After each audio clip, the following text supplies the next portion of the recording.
In other news, a survey in Singapore has revealed that more people support the death penalty for the most serious crimes, including drug trafficking. They number nearly 87%, up almost 10 percentage points from 2023. And among the high support for Singapore's tough anti-drug laws, backing from youths is on the rise. Home Affairs Minister K Shanmugam says the country will continue to maintain a zero-tolerance stance against drugs, even as some nations ease their laws. Sabrina Ng reports. Around the world, the drug problem is worsening.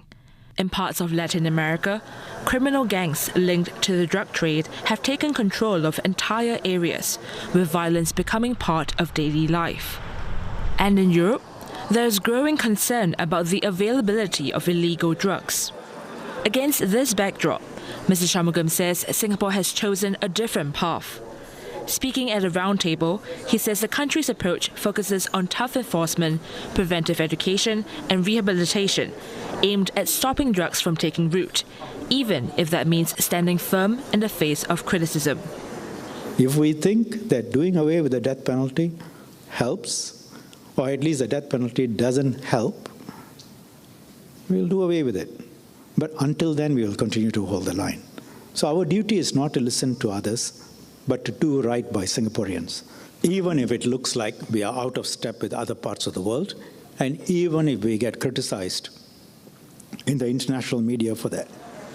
Mr. Shanmugam also highlighted that arrests of drug abusers have fallen, from about 6,000 a year in the 1990s to about half of that today, showing Singapore's approach has saved thousands of lives. The 2025 National Drug Perception Survey found that nearly 93% of youth respondents and over 95% of adult respondents say that Singapore should continue to maintain its tough laws to prevent drugs from entering the country.